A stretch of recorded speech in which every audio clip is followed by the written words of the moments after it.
I pledge allegiance to the flag of the United States of America and to the republic for which it stands, one nation, under God, indivisible, with liberty and justice for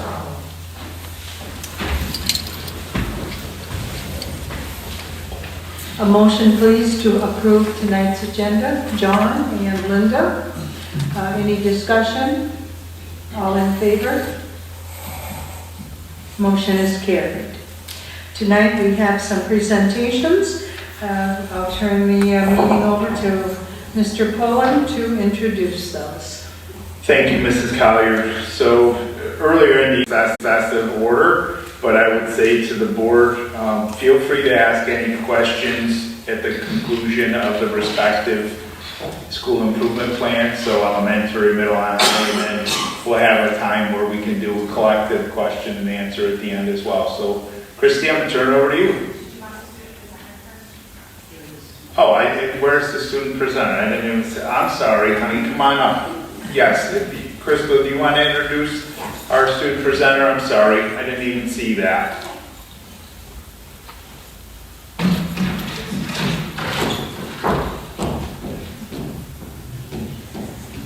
I would like to introduce Daisy Webster. She's currently in 8th grade here at NRW Middle School.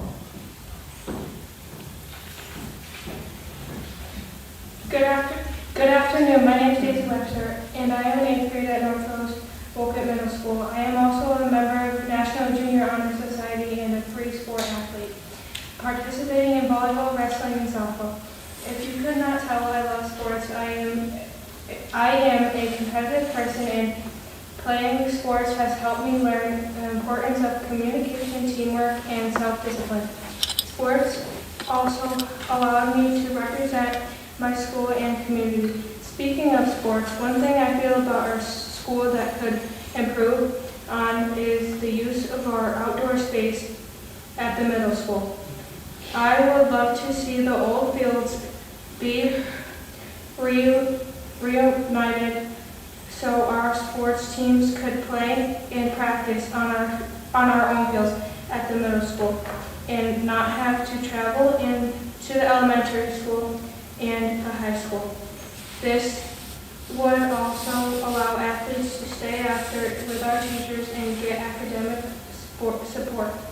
North Rose-Wolcott has helped me grow academically and personally. National Junior Honor Society has taught me the importance of responsibility and academically. I have learned that I gain more opportunities and privileges when I work hard for what I want. Being a member of National Junior Honor Society has given me an opportunity to support our community and fundraise for our school. One of the things I love the most about NRW is the school's relationship with the community members and how they support our district. The relationships I have been able to form with my teachers is also something I really like about our district. My relationships with the teachers have been important to my academic and personal growth. They make me feel supported and valued in the classroom and on the field. I am proud to be a part of NRW community and honored to be able to share that pride with you tonight. Thank you and have a great night. Daisy, before you sit down, can I ask you a couple questions and give you some feedback? I think that was a phenomenal presentation, so thank you. And we agree with you about addressing the fields. That is part of our short-term goal for taking care of the athletic fields up here so that soccer and possibly softball and baseball don't have to travel. But I would love to hear more about your feedback because we're also, as part of a potential project in December, thinking about resurfacing the tennis courts and basketball courts. I'd love to have your opinion on what you'd like to see out there. That'd be great. I would like to see, like, if you haven't noticed, like, at Marshall Park since middle school, we go there for softball and baseball. The boys' field is like, it always gets redone with turf and stuff, and our field is just covered in grass. Me personally, I think that's unfair. You got a point out right. We girls they're sticking together. So we don't control Marshall Park, but we certainly give them the feedback. I know our construction team went out to the high school softball field today to measure where we're putting our concrete pads for the girls' dugouts for the softball field out there, and then we're doing a concrete pad for track as well. But that feedback, please don't hesitate to send me an email and share it. It's a phenomenal presentation, and I apologize that I missed it on the agenda. Thank you for showing up tonight. Thank you. Great job. Thank you. We're glad things are going well. It's a tricky young lady who has quite a future. You did notice how she slipped that in there. Go ahead, Christy. Okay. Thank you. Good evening. Thank you so much. Karen Hake and I are very excited to present to you our entire school improvement plan for the 23-24 school year.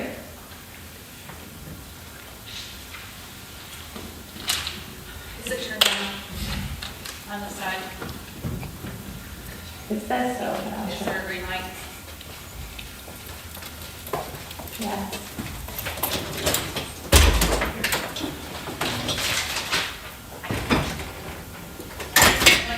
There you go. Okay, thank you. As we've shared in the past, you will see that not only our goals but our action steps really do align with North Rose-Wolcott's mission and vision, and we've really infused those throughout tonight's presentation and our action steps for this year. Go ahead. So our first goal is around instructional practices. Students will have access to engaging, relevant, and standards-based instructional practices to improve student learning. Go ahead.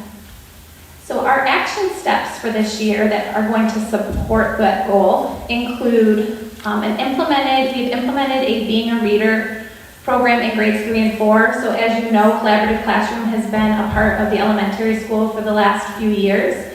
But Collaborative Classroom in the spring released an updated version of Being a Reader in the upper grades.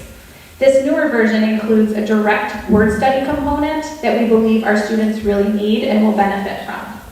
So we have already held some professional development sessions at the building level, as well as with a Collaborative Classroom trainer to support teachers with this implementation. We have built in, I'll be here for a little while. We have built in a structured common planning time for our teams, allowing our reading, speech, ENL, and SPED teachers to collaborate and plan around instruction in order to maximize learning.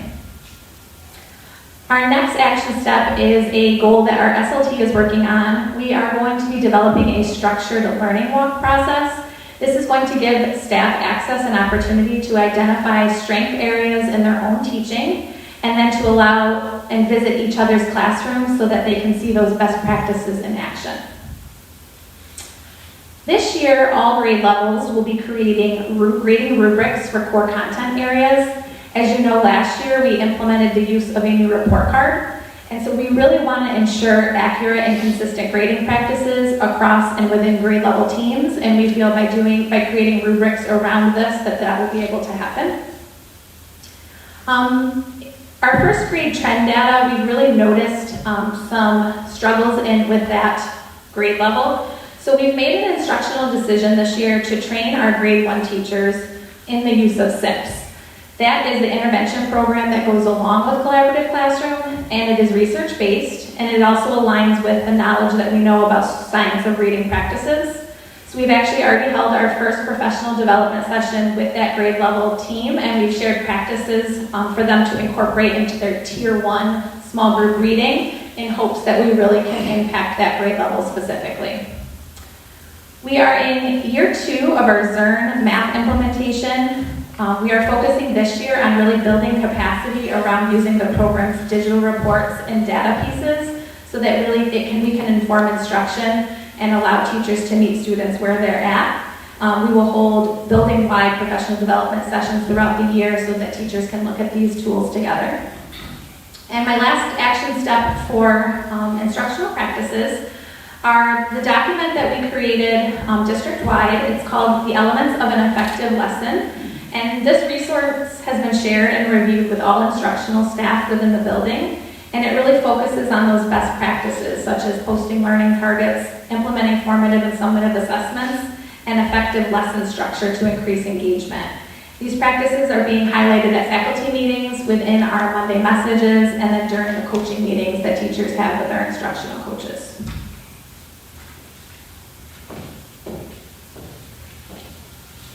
Our second goal is physical, social, and emotional needs. We will continue to build a welcoming and affirming environment where all students feel valued, safe, and respected while ensuring the physical, social, and emotional needs of our students are at the forefront. So some of our action steps. First, we implemented Caring School Communities as a building-wide SEL program. We've seen our crisis call data drastically improve. Grade levels throughout the school are paired up monthly with other classrooms, and they have planned events for buddy classrooms, and we actually start our first buddy classroom school-wide tomorrow. With this, teachers have received training, and they will continue to have training throughout the year. Our next action step is that our special subjects teachers, art, music, library, are incorporating the school-wide Cougar Pride traits and selecting students for a Cubby Club Award in those special areas. Some staff members have been attending training on trauma-informed care practices, and including the retraining of staff in TCIS, which is the Therapeutic Crisis Intervention for Schools. We are continuing to look for ways to increase the student engagement in all classrooms. We know these Tier 1 strategies are crucial to improve student social emotional learning, so we're going to continue to focus on these in our observations. And our last action step is we purchased and implemented the book After the Fall to use during faculty meetings and in each classrooms, and we're also revisiting these lessons at our school-wide Cubby Clubs. Goal number 3 is around multi-tiered systems of support. We will use multi-tiered systems of support to identify, monitor, and improve individual outcomes for students utilizing data and evidence-based practices. Our action steps for the MTSS goal include revisiting the MTSS structure with staff. We have spent time during our back-to-school PD days overviewing MTSS with our staff. We really want to make sure that there is an understanding of the process, how to request additional support, and the specific role of the teacher as well as the MTSS members. We have restructured our Tier 3 meetings. These are our most intensive meetings with students who we really want to offer additional support in. So we've actually included inviting community partners, outside referral agencies, as well as our SPOA coordinator, Brad Steve, to these meetings. So we're using this time to review any academic or behavior support plans at regular intervals, so ensuring that student needs are being met and that growth is evident. We have updated and shared our Tier 1 meeting agenda. This is a process that we use. It's called a PLC, and we really thought it was important for teacher teams to have a consistent data review and data discussion protocol. So our goal for these team meetings are that the teams remain student-centered, data-informed, and focused on instruction. So we think these updated agendas and notes will help them do this. This year, we're hoping to consider the use of non-medical visits to the nurse to identify students who may need additional social-emotional support and who may benefit from check-in, check-out, which we know is a SEL support for students who just need somebody to check in on them. So we're looking at that data as well. This year, we are looking to really make sure that there's a consistent parent communication and involvement piece in MTSS. We believe very strongly that the parent voice is very important. So teachers will reach out and have been reaching out to families prior to any team meetings just to get their perspective and to share with them anything that the parent would like to be shared with the team. And then a member from our MTSS team will follow up with the parent after the team meeting occurs, because again, we just want to make sure that parents are informed and really give us any information that they can share to help us meet students' needs. And this year we are actually inviting parents to come in to some of our Tier 3 meetings when we feel that it's warranted. Lastly, we will continue our focus on effective Tier 1 classroom management practices. This actually began this summer with the creation of a discipline ladder, a behavior intervention flowchart, and a management strategy playbook. And then teachers will again develop classroom management plans in order to focus on a consistent response for both positive and negative behaviors. Goal number 4 is all around communication. The goal states that we will ensure communication is consistent, meaningful, and timely among all stakeholders so that partnerships are built and maintained and families are informed and involved. So some ways we are going to do that at the elementary school this year include Parent Square is our number one way of communicating with families, and so we really want to make sure families understand how that app works. So we've held parent seminars at all of our back-to-school events, and we've created flyers that we've put in our district newsletters, as well as that they will also be handed out during parent-teacher conferences. And this is just to ensure that all families have access to Parent Square and that they understand the different notifications and settings within the app so that they are getting the information that makes the most sense to them. We have increased our communication regarding building-wide celebrations and assemblies, and we're using different modes to communicate these events in a consistent manner with families, including Parent Square, phone calls, and letters home. We've also begun having a consistent messaging within weekly teacher newsletters, just to make sure all of those upcoming events and important announcements are also getting into the teachers' newsletters so that families are receiving this information in a timely and consistent way. We have been doing a lot of work over the past couple years around including the student voice and goal setting in the parent-teacher conference time. This year, not only will student voice and goal setting continue, but we are actually going to have students invited to participate in the conference and lead parts of the conversation.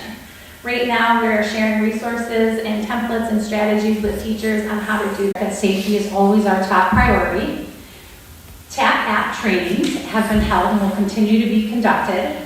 And through safety meetings and faculty meetings, we've successfully used TAP app in all of our emergency drills, including the attendance features as well as the chat with priority features. A building level reunification plan has been developed and communicated with staff. We practiced and had a detailed walkthrough with all staff on our October meeting.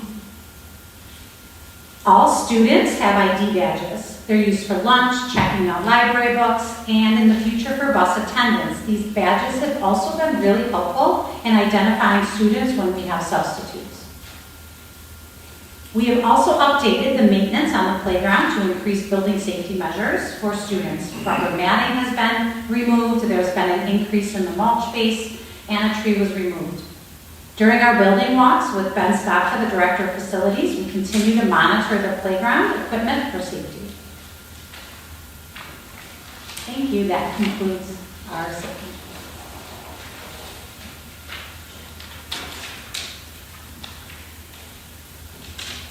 Any questions?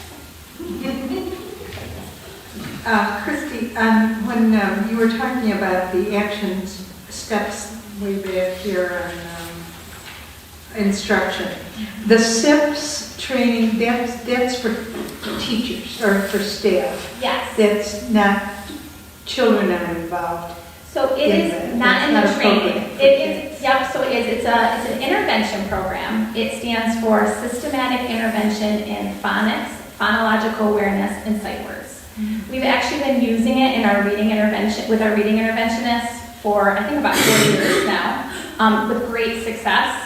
And so when we see kind of that first grade data not be where it is, we're starting to think about some of the other ways that we can support those very fragile learners. First graders, they come to us, they actually have to grow. An average first grader grows 7 reading levels.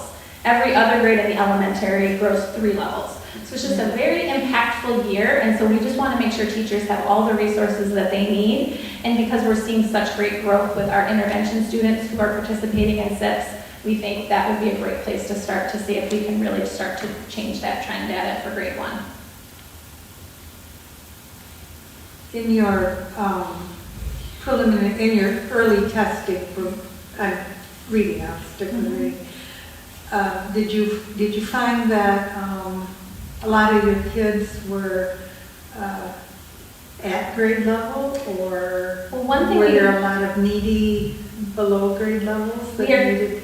Definitely seeing an upward trend. You know, I think each grade level is very unique. Sometimes you can see certain grade levels that struggle a little bit more. But one thing, honestly, at this training with the first grade teacher that they've shared, that they've seen such a shift with the incoming kindergartners, and all of them are starting to say, oh my goodness, half of my class is already reading. And so I think what's going to happen now is we're going to be more easily able to identify the students who need extra help instead of so many students needing extra help.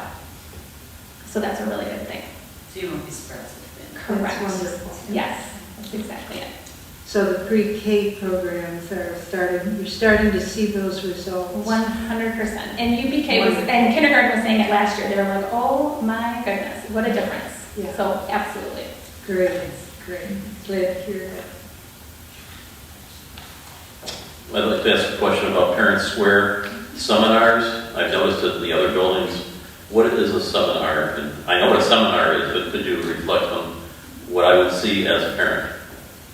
Yes, so again, Parent Square has lots of different features, and so we offer a time where parents can come in and just learn a little bit more about the app. Make sure they have it downloaded, because even that part of it, sometimes there's some misunderstanding of like, oh, I have the app, but the notifications might be set to something called digest, which means they're not getting communication in real time. They're not getting it until 7 o'clock at night. So there's all these little pieces to Parent Square, and so the seminars just kind of tell parents all about the program, all about the app, make sure they have it downloaded, go through some of those notifications. And then what I've noticed is that it's also become a time of just like troubleshooting. I'm getting messages, my husband's not, or grandma wants to get it. So it's like, it's just, then we have tech support there, the parent liaisons are there to really help families kind of navigate any troubleshooting that they have with the app. Thank you.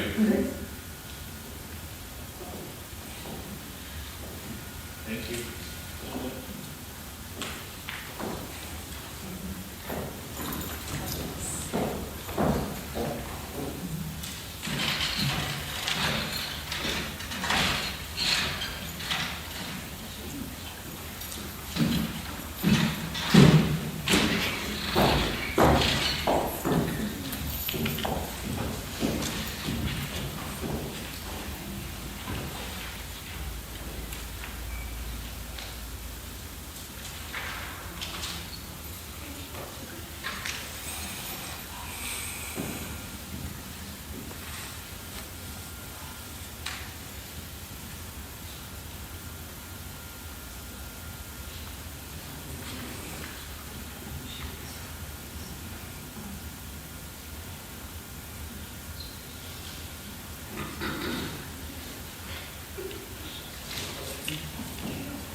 All right, well, thank you for having us here tonight. Both myself and Scott Hassel are excited to share with you our school improvement plan at the middle school. As you know, everything we do aligns with the mission and vision of our district, and you will see that as we present our plan.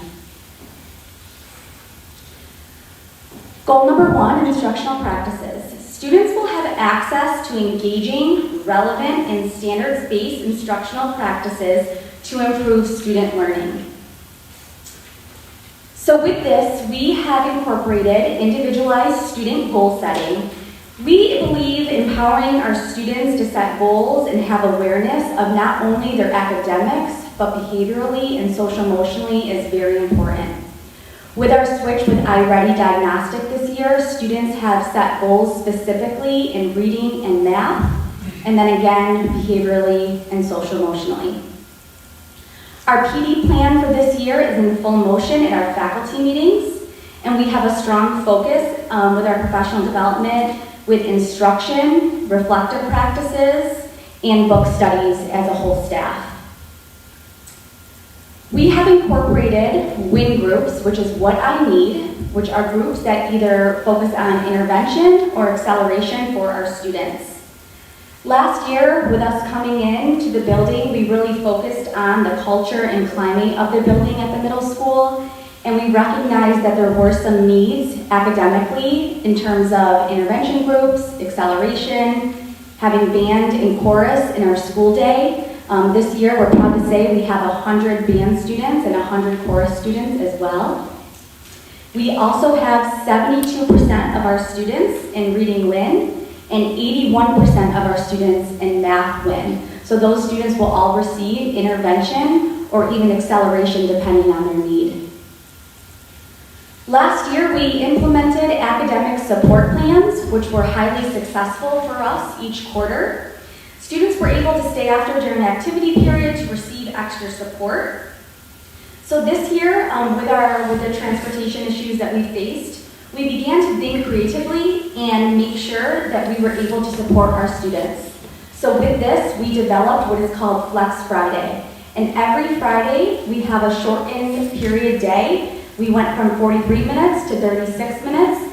And every Friday, students at the end of the day spend 48 minutes focusing on either academics, joining clubs, or participating in intramurals. And then elements of an effective lesson, just as the elementary spoke of, we are focusing on that as well at the middle school. And with this, we have consistent professional development for our teachers. We make sure we are doing our walkthroughs to follow through that these practices are being met within all classrooms. As well, we are doing Mindset by Carol Dweck. If you're aware of the fixed versus growth mindset, something our students are very much in need of understanding. What great teachers do differently. We read part of this at our first staff meeting, and during that meeting reflected and discussed what we read. I've always believed that the number one trait a teacher can possess is a love of lifelong learning, and I think professional development in this way certainly feeds into that. We have Middle School Monday once a month. This is where once a month different staff members lead a get-together for all staff. It's a way for us to kind of share some camaraderie, spend some time together. So we did one so far, and it was really beyond our wildest dreams. We just thought it'd be a small get-together, a few things to eat. Turned out wild. There were decorations, centerpieces on all the tables, picture backdrops that have your picture taken, melted caramel, chocolate, marshmallows, s'mores. It was, to me, it was a real sign that the culture of our building is very healthy and doing very well. I'll put it that way. Advisory, SEL checking, and the Positivity Project. Advisory, of course, is our version of homeroom. So every morning during advisory, all students see the same material. It's a slide based on the Positivity Project, and it's based on whatever the Cougar trait of the month is. So in September, every morning they came into advisory and they saw a question, a reflection, or a very short video relating to courage. And so far this month, the Cougar trait is optimism. And so they've been seeing material every morning about the trait of optimism. The other nice thing this year about advisory is that we have smaller advisory groups. So there's fewer students per advisory. So this allows teachers to focus greater attention and give more individualized attention and support to students during advisory. We also continue to use restorative approaches, proactive responses, and mediations. CCR continues to grow and thrive. Visits were cut by over half compared to last year. September of last year, we had 707 visits to CCR. This year, in September, the number was cut down to 346. Just this afternoon, I looked at October's data so far, and we are on pace to kind of blow that away. We're going to be well over half reduction in number of visits to CCR in October, which is really great considering October is a month when students start to pop a little bit and show some of those misbehaviors. So I think that's a really good sign that things are working. So we are also created a Tier 2-3 Google Classroom, which was created to reteach appropriate behaviors. We believe if a student does something wrong, it's not enough just to maybe have a conversation or issue a consequence. This classroom actually has materials that are related to different traits, for example, anger, empathy, making friends, how to treat your Chromebook. So the goal is to reteach the students so that they don't repeat whatever behavior brought them to our office to begin with. Mediations are frequent. During those mediations, we solve a lot of problems. Kids have difficulty extracting themselves out of social drama. And so we help them navigate that, but not only help them navigate it, we actually teach them by doing that, the problem-solving process, and we're seeing the fruits of that with many of our kids who have struggled before. And also, lastly, with this action step, we're helping staff to be more trauma informed by infusing that into some of our PD as well. Cougar Pride monthly assemblies are something new this year. We're really proud of this. We've had one so far. It's the whole school gets together right here in this auditorium. It's a 100% positive time to get together and build our culture and pride. It does begin with the national anthem. Our choir teacher had 3 students selected to come in and start with the national anthem. It was really wonderful to start everything off that way. We celebrate Student of the Month, Staff Member of the Month. We wrap up whatever the previous month's trade is with a motivational or engaging video. And then we introduce whatever the new trade is going to be for the following month. And then we also have an event to win it. So we kind of end on a high note where the kids do some quick thing, fun thing. Everyone got engaged this month.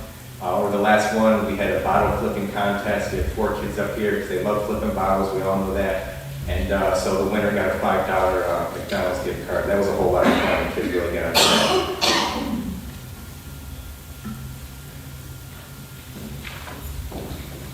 All right, for goal 3, multi-tiered systems of support. We will use multi-tiered systems of support to identify, monitor, and improve individual outcomes for students utilizing data and evidence-based practices. So we have continued collaboration among staff and community partners for MCSS and Tier 2 and 3 meetings. This year, we really have focused on ensuring that our entire staff, students, and parents have the same vision and understanding of how we're implementing MTSS. We also make sure to communicate with our SPOA coordinator, Brad Steed. He attends our Tier 2-3 meetings. And just like the elementary spoke of, we are this year including parents on those conversations of developing those next level intervention plans for students. And we're also utilizing students in helping us develop their own plans as well. For our grade level team meetings, this is something that we introduced this year. We hold grade level team meetings every other day. And through this time, the team meets and they discuss the next level intervention plans that their students may have. They have opportunities to submit RFAs, which are requests for assistance for additional support and discussion amongst a particular student. And this is where they also do data talks and analyze specific points of data. They come up with different areas that they have concerns for amongst their team and really look at the positive of what's going well at their grade level teams as well.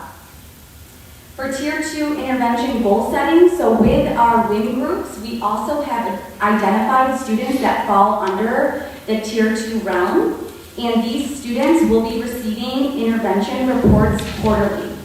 So students will set a goal in their WIN time, and parents will receive these reports quarterly to see how their students are progressing. The goal would be for the student to accomplish that goal and then move out of the Tier 2 area. For Tier 1 intervention, this is where we focus this year to be consistent with what is being implemented. At grade level teams, they have time to reflect and to review the strategies that are being implemented within the classrooms. They talk about what's going well, what's working, and what might need to be changed. Goal 4, communication. We will ensure communication is consistent, meaningful, and timely among all stakeholders so that partnerships are built and maintained, and families are informed and involved. Just like Christy Graves has spoke of, we have implemented the Parent Square signups and seminars. We started this in the summer, and we continue to do this at all events. So when parents come in, it's really our goal to make sure that parents, guardians, community members are signed up for Parent Square. As you know, Parent Square is our #1 point of communication. but we also make sure that we are consistently mailing home important notices and communication. This would include academic support plans, our progress reports, report cards, positive postcards, and just making sure that we have consistent updates. So communication is a huge goal of ours, and we feel as though it's the most important thing that we can offer our families and community members. So we've made sure to stay on top of that with mailings and parent square messages. We have our weekly Monday messages to staff. This helps us to ensure consistency and accountability and follow through with ourselves and our staff members. And then for CCR, we have included this year with our students going to CCR. We felt that it was very important for parents to know when a student is out of the classroom, whether it be for a couple minutes or longer. So when a student goes to CCR, there is a parent square message that is scripted and sent home to a parent or sent to a parent, and allows them the opportunity to gather further information from myself or Mr. Hassel. Like Mr. Hassel spoke of, our CCR numbers are decreasing at a dramatic rate.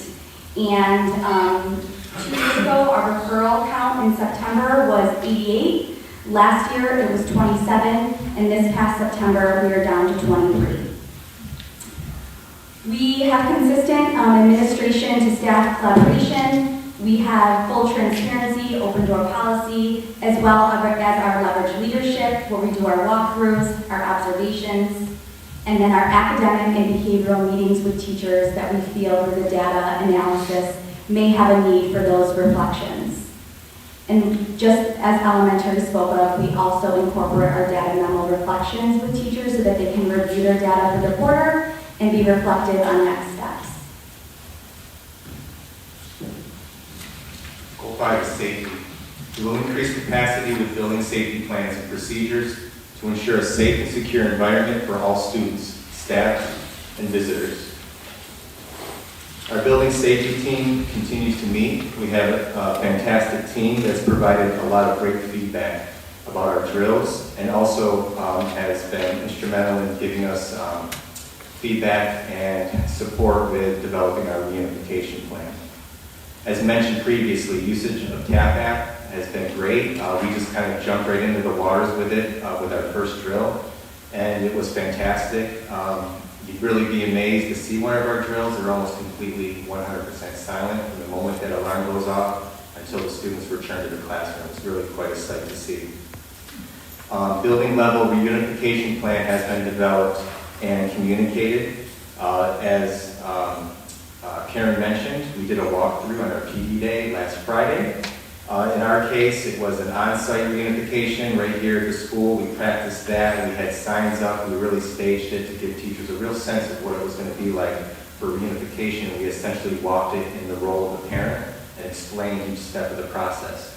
Our off-site reunification is the Wolcott Presbyterian Church up on the corner of North Lipton, Maine.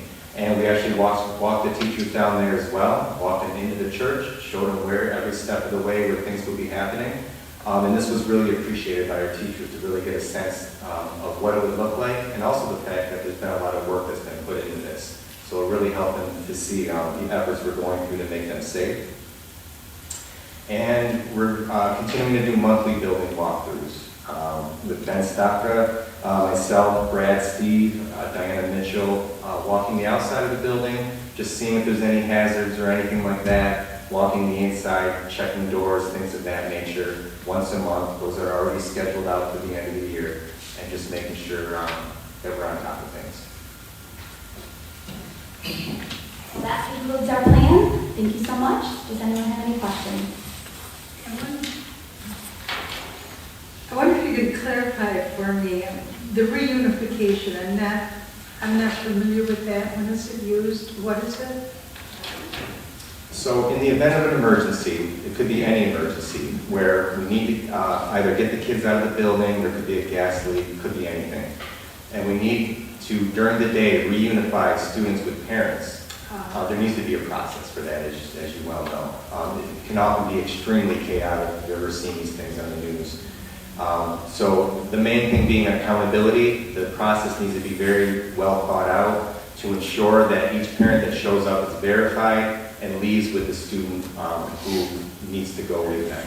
So one of the things we emphasize that parents show up, they're going to want their kid, and a lot of them will be very upset and want to get to their kid right away. So we have to prepare for these things and make sure that everyone goes home safe. So. Great, thank you so much.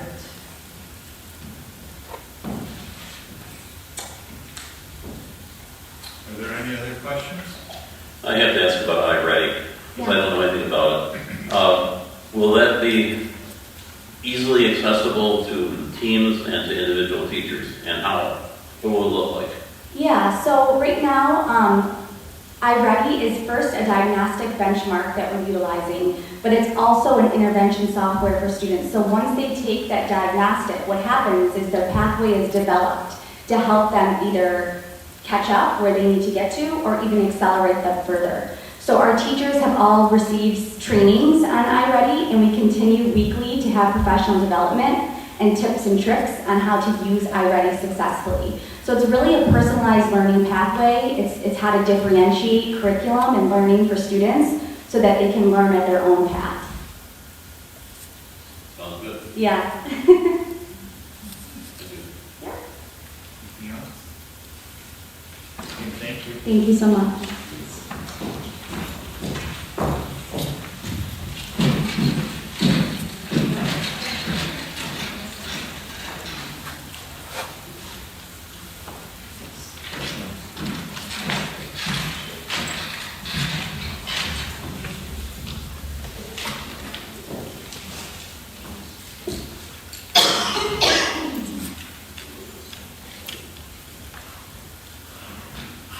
All right, well, thank you once again for having us. As you'll notice from the other two presentations, you will notice the intentional consistency. And that intentional consistency is there in order to continue to build a cohesive pre or UPK-12 program. So we'll start with our first goal, which is instructional practices. Students will have access to engaging, relevant, standards-based instructional practices to improve student learning. So our focus this year in the high school is to create a culture and climate for teaching and learning. And that is done through everything that we do in our building. So we are developing and implementing an intervention progress monitoring process. We know the importance of intervention. And at the high school, our interventions are focused on reading and math. These are critical for our students as they're continuing their pathway to graduation and have to take Regents examinations at the end. Intervention needs to be targeted and fluid. And in order for that to happen, we need to be data informed.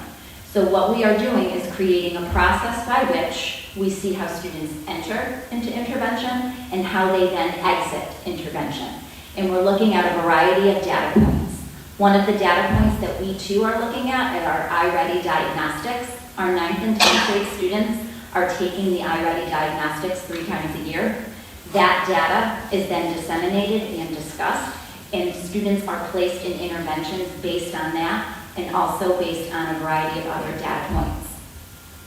Our next goal is to create benchmark assessments aligned to vertical curriculum work. Benchmark assessments are formative assessments that are used as assessments for learning, not assessments of learning. So these benchmark assessments will be created based on the New York State standards, and they will be used to look at and to analyze where our students are before they have to take these summative assessments at the end of the year. Our faculty meeting this month, for example, was focused on formative assessment, so assessment for learning and assessment of learning, and developing our shared understanding of that as we move to creating these benchmark assessments. Professional development opportunities focused on Tier 1 intervention are what we're doing. Tier 1 interventions must be done with fidelity, and they must be done across all classes, content areas. So we're using our time during department meetings, faculty meetings, and in grade level meetings to look at our Tier 1 practices. And then on the bottom, I know you can't see it up there, but it's also the elements of an effective lesson. This is something that we are focusing along with the other buildings, and we're tying it to the Danielson rubric, how our teachers are like how we build our classroom, looking at our essential question, our learning targets, understanding the importance of cooperative learning and group work and conferencing. So that is built in through our professional learning, and it's also highlighted and celebrated as we walk through classrooms and meet with teachers.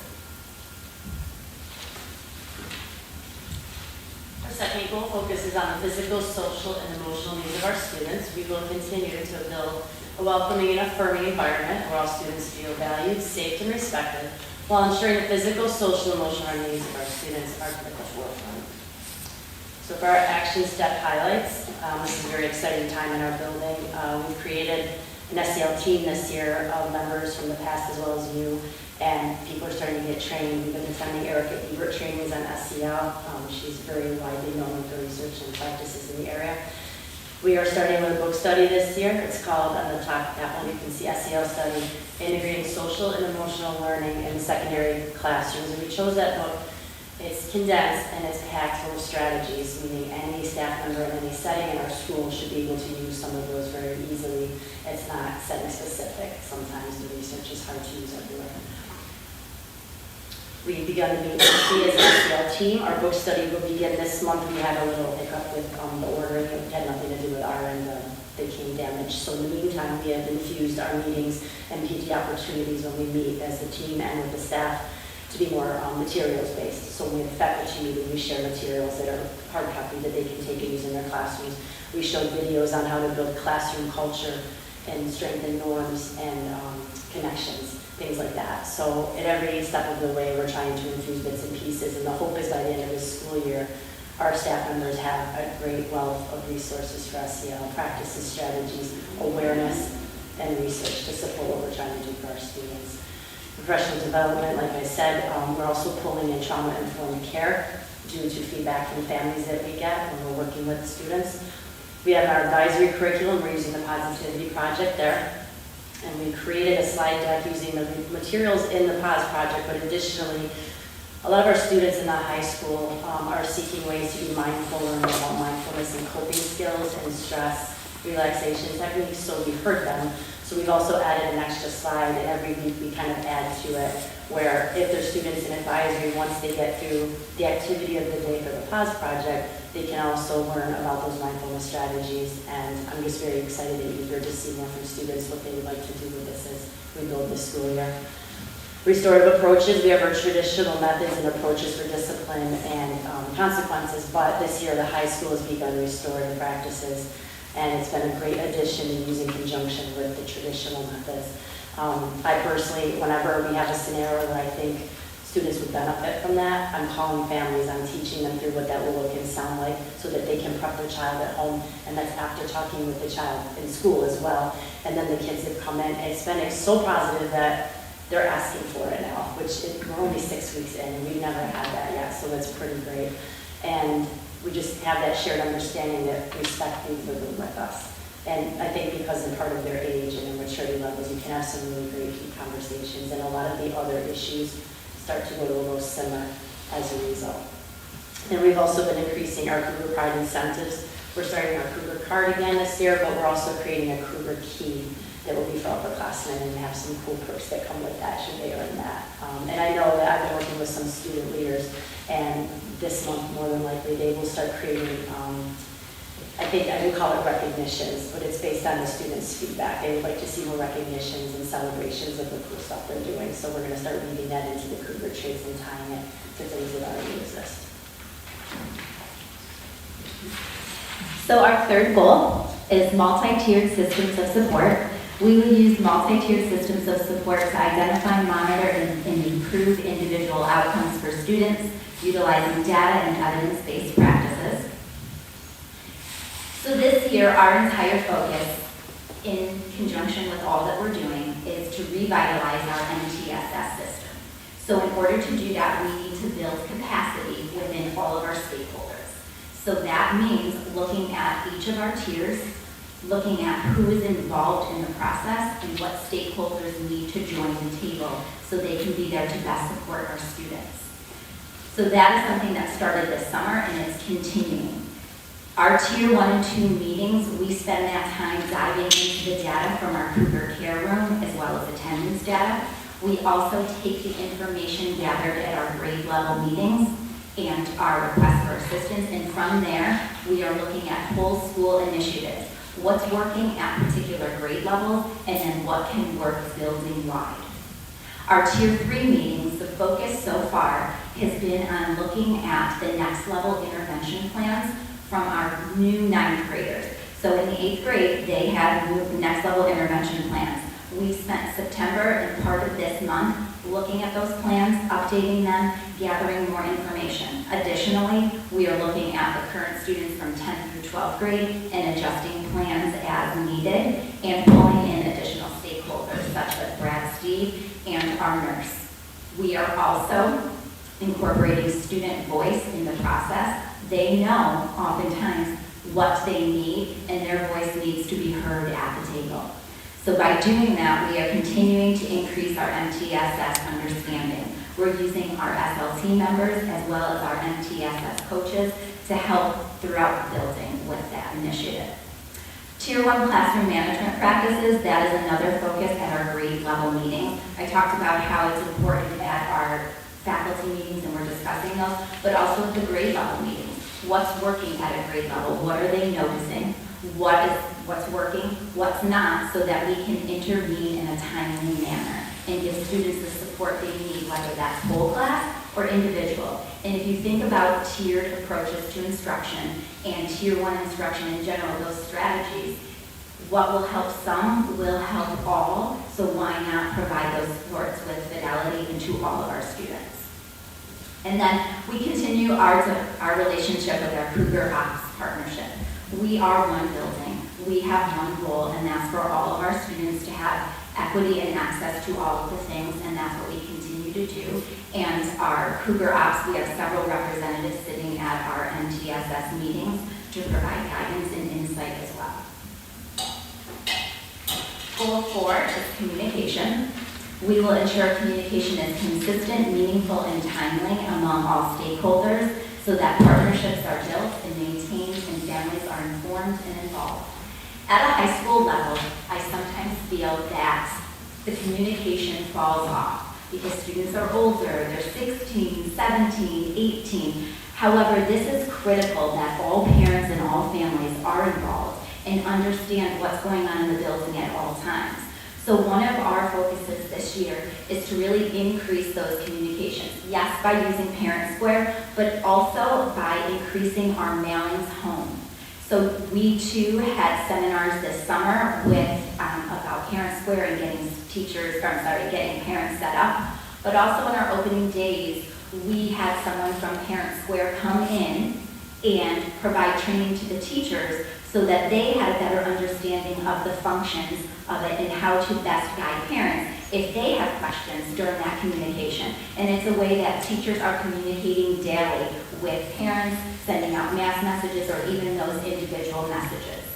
One of our other focus is the Cougar Care Room communication. So at this point, we are really tightening up our communication so when students visit the Cougar Care Room and then giving that information back to teachers. Additionally, when we talk about the processes and procedures that are created and shared and discussed with staff, we are pushing that staff communicate with parents and guardians more and then document that communication. We are utilizing School Tool to document that communication so that any teacher at any time, if they are calling home, can look in the notes section. That's helpful because, of course, we don't want to deliver the same message over and over again, but it's also helpful knowing that contact has been made home or if it hasn't. So our focus continues on communication. And lastly, our goal 5 is safety. We will increase capacity with building safety plans and procedures to ensure a safe and secure environment for all students and visitors. Our building safety team is formed and we've been meeting monthly, and staff can provide feedback to the team members and or share thoughts and concerns directly to myself and Ms. Sinclair. They've been great so far. They're learning about providing feedback, asking questions, and even offering insight as to things that have happened before our time in the building to make sure that we can make it better as we move forward.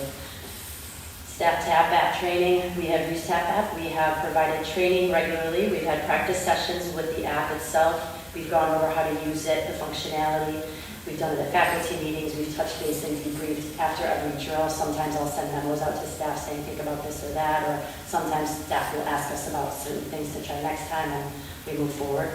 And the biggest piece I've seen from that practice with our building so far is the confidence that's being built.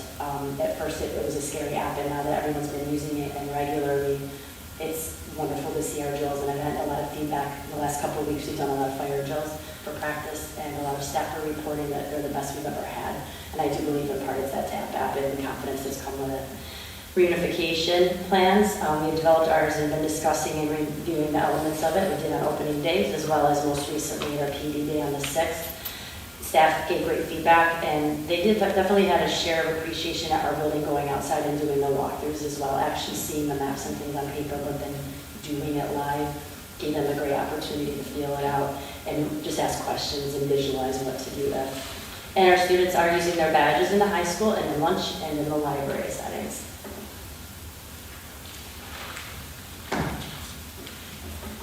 And just to add, we too are doing monthly walkthroughs and building walkthroughs with Ben Stopka, Brad Steve, Brandon Jones, and to me that's something new, and I never realized the importance of it and getting to know your building and all of the things that could be, from doors to things outside. So it really is eye-opening and something that I am looking forward to next month, even when it gets cold. Any questions? Yes? The effective classroom, is that Danielson's model you said? That's not Danielson model. That was developed through, in part, looking at some things from our APPR training, and then something that we looked at K-12 and how we can best fit all of our needs. But we are using it in conjunction with Danielson because of how it relates to culture and climate, the aspects of teaching and learning. So doing it that way, so teachers are also seeing, okay, here it is in practice, and these are the tools that we can use. It's amazing that still lives. There's a new version, actually. It's an excellent model, so Yeah. thank you. Well, I always say, teaching hasn't changed, our toolbox has changed. That's true. All right, thank you so much. We have a question. Go ahead, Paul. Paul, go ahead. Hi, Ms. Sinclair, I remember from our workshop, can you hear me okay? Yes. From the workshop that we had in the summer, I think the target was a 5-week assessment. So my question is that complete or is it in progress? And that, and aligned with action step number, either creating benchmark assessments. I can't like it, it's hard for me because. So he's asking about the 5-week assessments. So during the summer workshop with the Board of Education, you mentioned 5-week workshop or 5-week benchmark assessments. So the benchmark assessments will be given in the fall, and that was the iReady. So that was done within the first 5 weeks. And the other benchmarks in our full plan will be done in the winter and the spring because this is new learning. So our iReady has been done for ELA and math, and we are in the process of diving into the data and looking at students. We're focusing attention right now on students that are 2 or more grade levels behind. We know that those are the students that we need to provide targeted interventions to right now. We need to try to close that gap or to mitigate that gap so that students can move on. So we are on target with what we're doing and how we started to look at our curriculum and our curriculum maps to make sure that they are fully aligned to our state standards, because we do know that there are new iterations of the tests coming out, and we, for example, Algebra 1, the U.S. History and Government test is new. The way in which we teach science has changed because it's more investigative. So we are adapting our curriculum to meet to match and align to the state standards, and that's how our benchmarks will be created for the winter and then again for the spring. Thank you. I got it. Thank you very much. Thank you. Any other I'm questions? really happy to hear that benchmarking and helping these kids get through those regencies and final tests. which ought to certainly help our graduation rate as well. Yeah, we would be remiss if we just waited until the end. We need to see where students are so that we can go back and reteach some of those prerequisite skills that we need for success. Thank you. Thank you.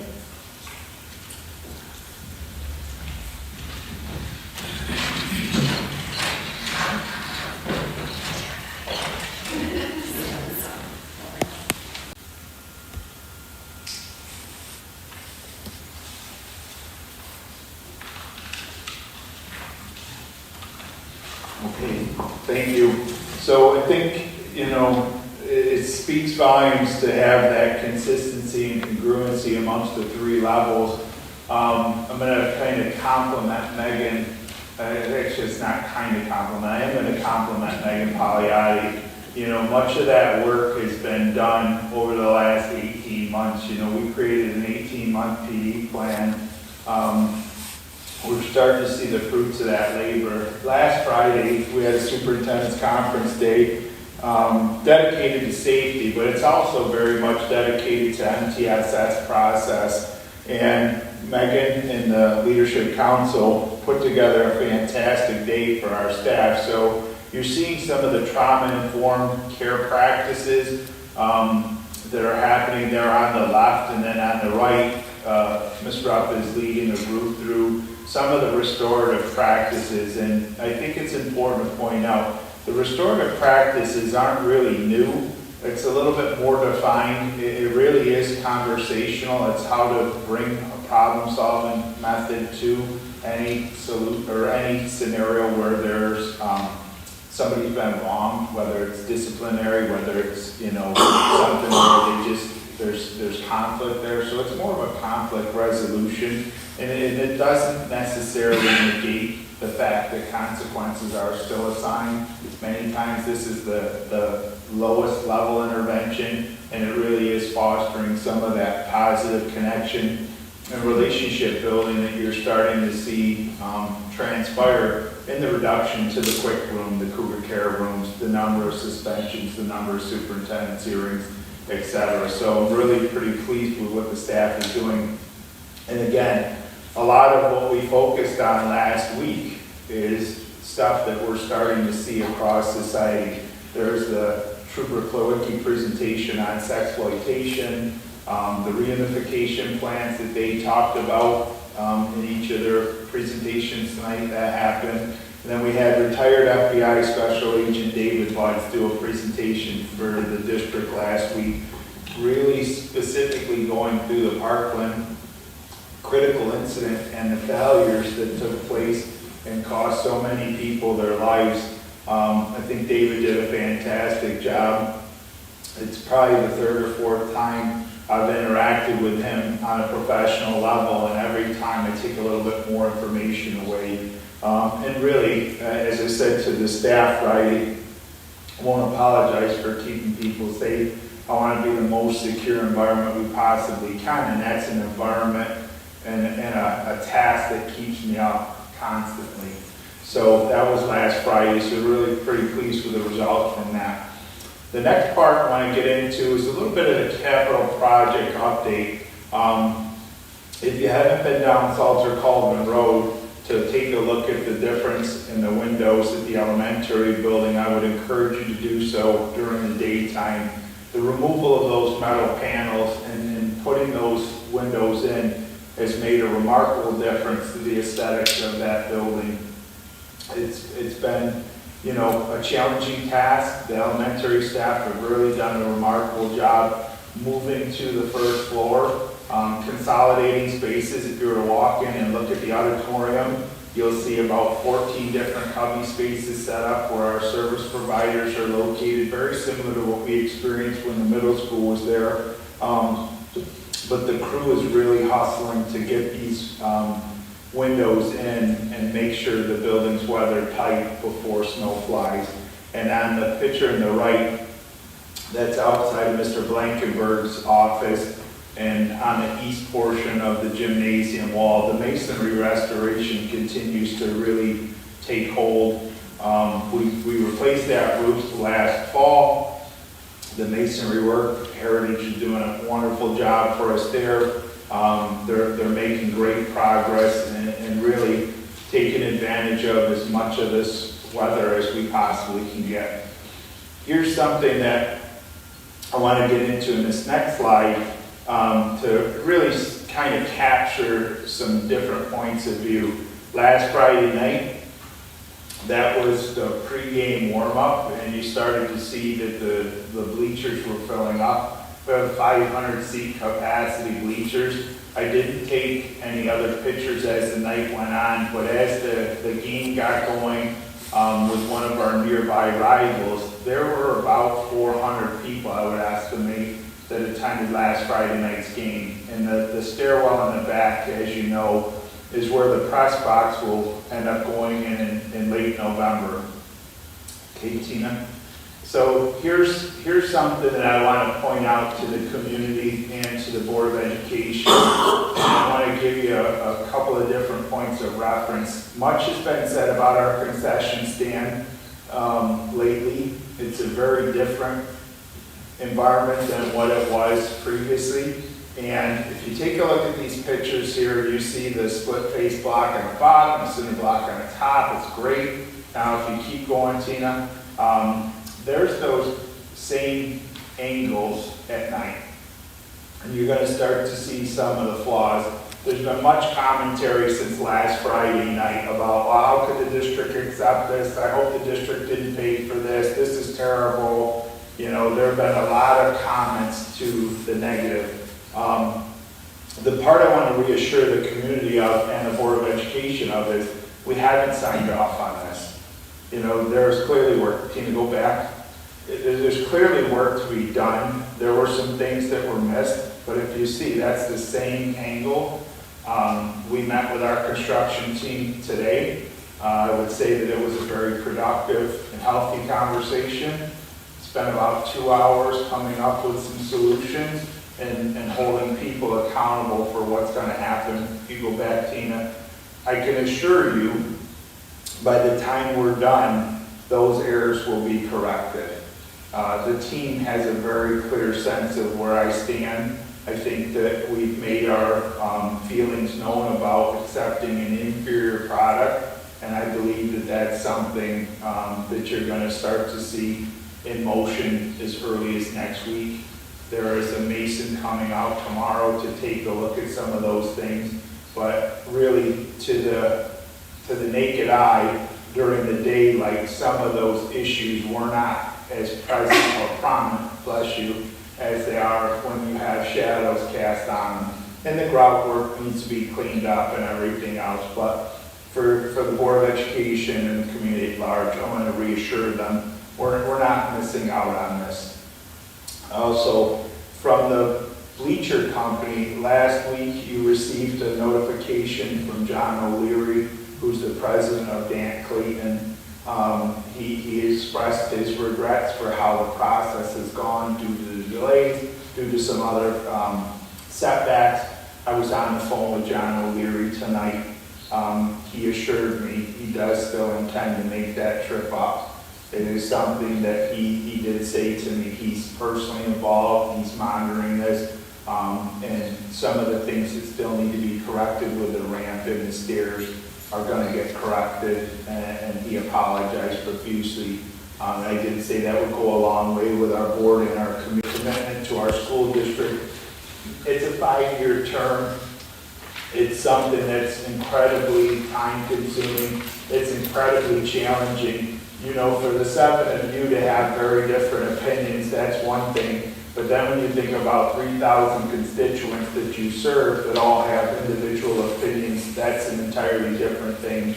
So our students, our staff, our administration really want to say thank you. There are many, many hours and many, many things that you could dedicate your personal lives to, but you choose to dedicate it to our students, so we value that. And as much as it seems like there are times where it's a thankless endeavor, your work is appreciated. And I hope that you see that through, and I hope you understand our time together is incredibly important to me, and it's incredibly important that we get it right for our students. So I hope you understand that that is very much appreciated. So some of those little notes right there. That's it from my position.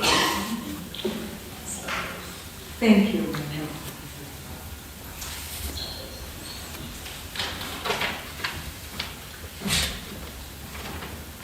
We'll move on to board reports and correspondence. Liaisons, John, do you have anything from the elementary?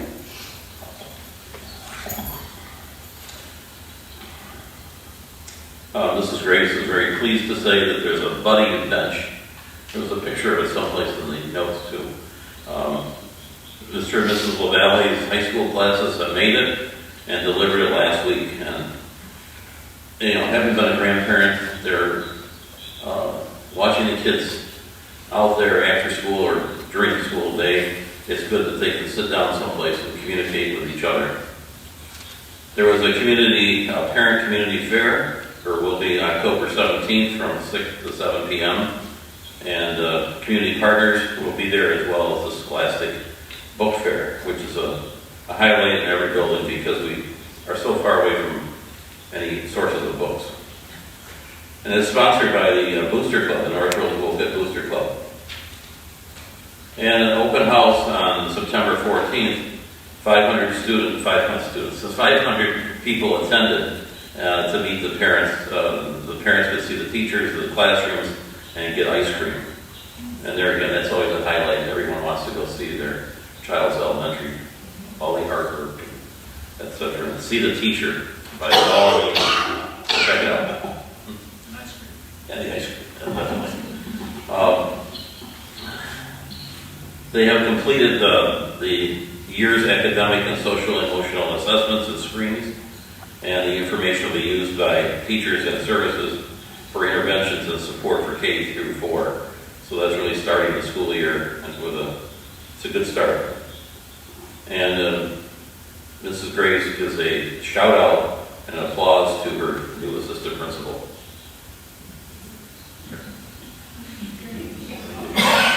Great, thank you. Shelley Cohn isn't here tonight. So we'll postpone her report for another time. Linda, do you have something from the high school? Yes, I do. Actually, I'm going back to the beginning of the year because we didn't really report at that point, but I thought it was really interesting and fun that there was a senior kickoff with pizza, cookies, water. Seniors played games, got together, and started their special year together. And they did actually refer to this in the report, that there's Cougar cards now that for 9th to 11th graders, they can get some incentives and they can do, you know, they can be rewarded and recognized. Seniors, though, have a Cougar Green key, which is a little bit different, but, you know, they're the seniors, so of course they get to get something different. But there's also a Cougar Pause, where students are engaged in a work skills program, and they are using iReady, which they already had referred to. Grade level staff meetings are being held, and at the open house in September, there was a big increase in attendance, which was good to see too. And at the end of September, on the 28th, the Rochester Area College Fair was held at the high school with reps from different colleges in the area that showed the students about different opportunities that they will have once they're leaving North Rose-Wolcott. And North Rose-Wolcott, they are also going to be having on October 18th, the PSAT college entrance exams are going to be given digitally. Seems like a speech therapist could do this. Digitally to students on 18th. Also, last week, as we all know, was homecoming with spirit days and the homecoming dance and different athletic events. And one of the favorites was student participation in an annual Cotton Eye Joe dance. So that was fun. The North Rose Community Halloween Party is, quote unquote, back from the dead. So from 5 to 8 p.m. on Friday, October 27th, there will be a carnival type games, crafts, and fun for all ages. There also will be, by the seniors, a class of 2024 host of Haunted House, starting at 6 that night. So if you want to be scared, that's the place to be. There will be a trunk or treat taking place in the bus loop, sponsored by or by the Board of Education. Hopefully there'll be enough volunteers to follow through on that. Unfortunately, I'm not going to be able to be involved. I always enjoyed it. So that's, oh, and also, which was also mentioned earlier in the presentation, the staff has been analyzing the iReady and fine-tuning their instructional practices. That's it. Great, thank you very much. And Tina, do you have anything to report from Cougar Ops? Mr. Matthews graciously provided me some information. So through Cougar Ops, currently they are servicing a total of 66 students on a daily basis. There's an additional 22 that are being monitored to just keep track of them, see where they're at. They're working to recover 50.5 credits, which is amazing. We have 8 students working toward Regents exam prep for January 2024. So we'll be looking at 8 students passing in January. Additionally, in the tutoring center, which is certainly attached, students 7 through 12 that have been suspended 3+ days are getting some assistance there. And the plan eventually is to extend to surrounding districts that we provide that service, and that's still in the works.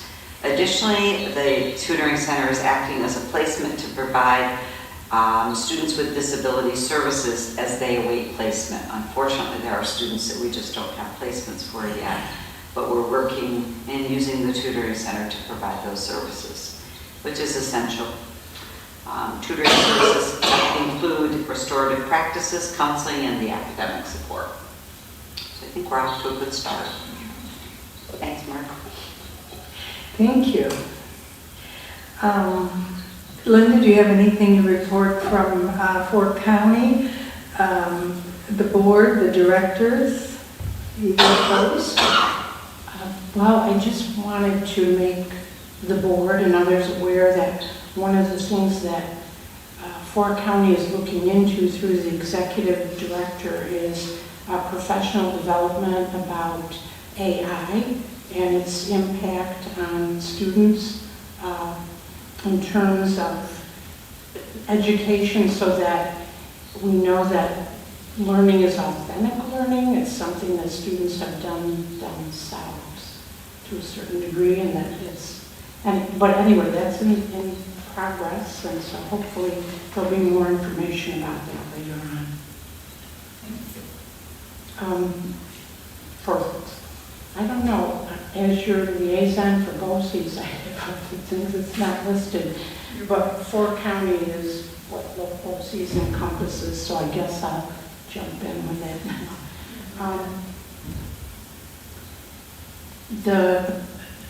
On September 26th, our Senator Helming visited P-TECH, and she toured classes with students, and it was really a great event for me too, because all the students were there and you could see the dynamics of the learning process and how teachers empower the students there, and they encourage critical thinking and collaboration. And students really take on the responsibility for their own self-pacing. And it was amazing to me how they ramped up the pace rather than, teachers might think, okay, it's going to be due in a week, and they'd say, oh no, 3 days. so it was interesting. But after seeing that on that day, when several of us went on October 3rd for that overview with students guiding us around at P-TECH that evening, it wasn't surprising to learn that there was a student last year that received his associate degree before he received his high school diploma.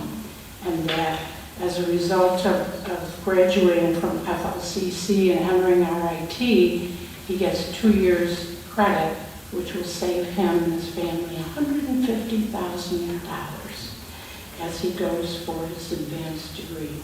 And there are many, he's not the only one, there are many other students that gain the associates through some of their programs, so it's good to have that. For us, I'd like to see more of our kids go. Thank you. I'm going to stop for just a moment here. The rest of the reports are specific to the board, and I want to thank the administrators and principals here who have been here tonight, and please feel free to leave at this point if you're like to get home and before you have to get up and back here in the morning. So thank you for being with us. Is the handbook? Ooh, next up is the handbook committee. We did meet and went through the handbook, and you have, I believe at your seats, the new handbook page. And because you really do need to adapt the handbook, would you just take a look at the handbook at this moment, and you can flip through the pages as we go through.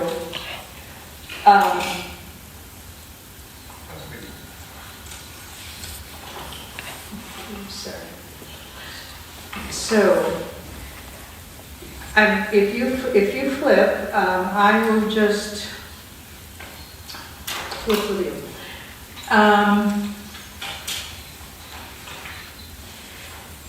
Pages 2, 3, 4, 5 are all just updates. If you'll go to page 6, there are updates, but there's also one addition that we added, and that was on the second paragraph.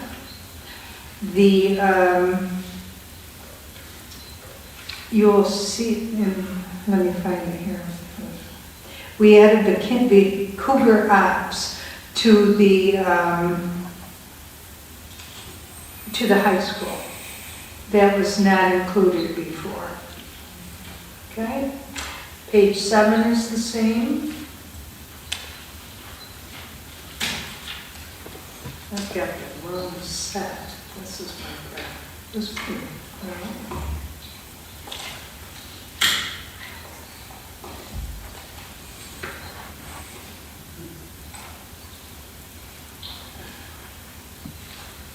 One moment here. Okay.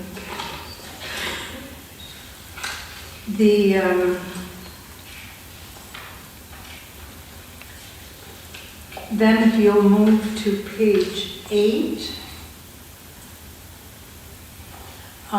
that's a whole new change because these would be our commitments minus the one that we left out.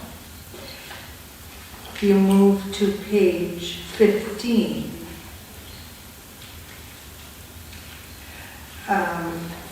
from your old book, Buildings and Grounds as a committee was deleted in the new one. And it was added on the next page to the standing committees. Or, I'm sorry, it was added to number 7 on page 16 as committees of the whole, which we had decided on. Jason, if I make any mistakes here, let me know here. Okay, then on page 17, there were some additional words added. Under representatives, the third line, the word school year, school was added. Currently was added in that third line.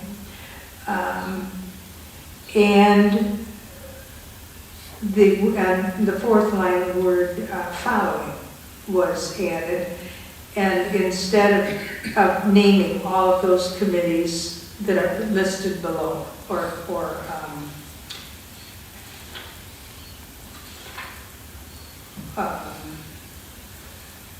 committees, or what do I want to say? Now, over on page 19,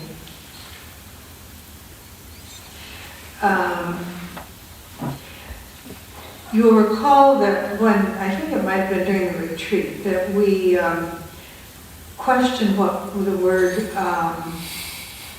monitors means, and we added the word progress, monitors progress, and Jason suggested that we add the policy number, so that's added and is in the appendix.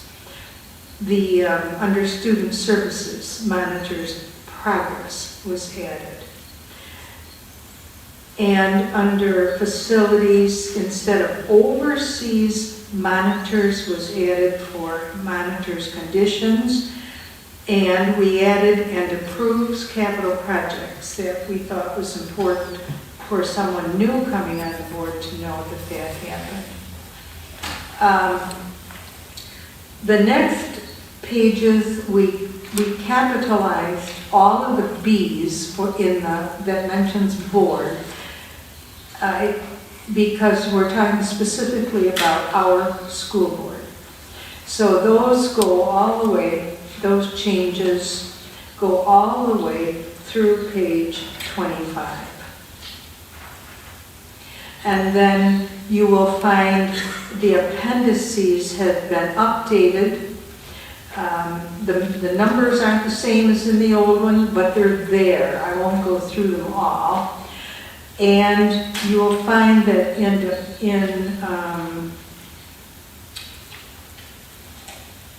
let's see. And all of the policies that Jason took the time to sort out that pertain particularly to the board are added under Appendix A11. So those were the changes that were made to the handbook. Some really good updates and very productive meeting for the handbook. If you have any questions as you're going through it, by all means, give one of us a shout out and we'll see if we can clarify things for you.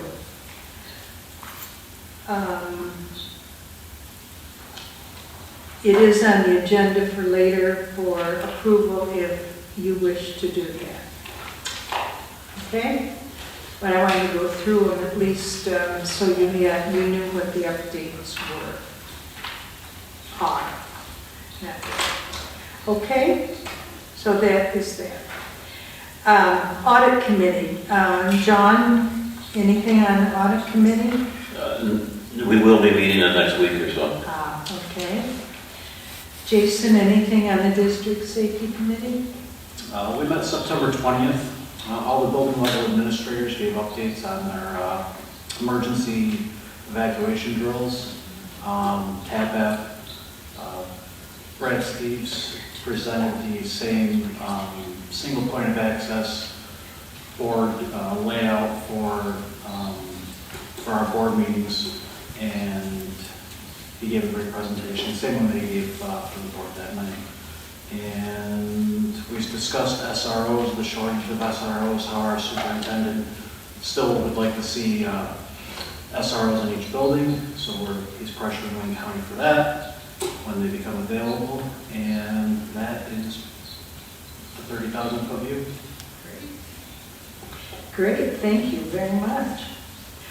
Paul, is there anything you want to say about policy committee? We're busy. We met twice in October already. We got another meeting on the 24th. So lots of policies being reviewed and updated. I looked at your minutes from your meeting and you were busy people there. Thank you. And Tina, is there anything on personnel or negotiations committee? Not at this point. We're jointly working with the superintendent to make sure that we're in process. Great. We're in communication there. Great. Okay, Tina, is there any public access tonight? No. Thank you. The consent agenda. Motion please to approve the consent agenda. Tina and Jason. That goes through page 4. Motion is on the floor. Is there any discussion?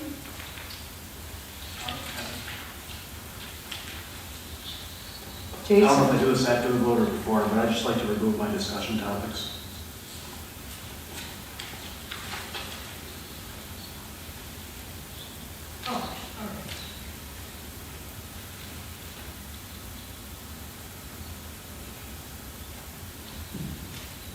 Any other discussion? All right, all in favor of approving the consent agenda? And I see Paul's hand as well. Thank you. Motion is carried. Now under board requests, comments, and discussion. So we have to approve the policies, number 6 on page 4. Oh, you're right. I'm sorry. Thank you, Tina. Number 6 on page 4, the policies. A motion, please, this is the second read, correct? Yes. A motion, please, to approve the policies as listed here. Linda and John. Any discussion? Anything you want to say about them, Paul? Okay. Hearing no discussion, all in favor of approving the policies as listed for revision or deletion? All in favor? Motion is carried. And now, board member requests, comments, and discussion. Jason has requested that the survey requests and the roles and responsibility be omitted. Yes. Okay. And there's the handbook. I guess I'd like a motion if you'd like to accept the updates on the handbook, or if you would prefer to wait, we can do that too until another meeting to give you time to really process what we've presented. It's up to you.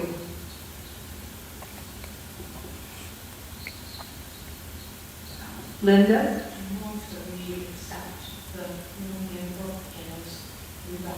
All right. Motion, is there a second? Tina? Any discussion? All in favor? Motion is carried. Is there any good news? We've had a lot of news, a lot of good news, I think, tonight. Anyone have anything to add? Okay. Or John? I've already mentioned this, but we've had an update on the concession stands at the high school and the bleachers, and they're not perfect, but they're a heck of a lot better than we had before. So I appreciated it when I went to the game, and I heard other parents appreciate that they didn't have to walk all the way to go to the bathroom to the high school restrooms. So there is advancement there. There certainly is, and we can thank the pressure that our superintendent put on all of those who were working on those projects to get those done for the homecoming. So thank you, Mr. Fuller. You're welcome.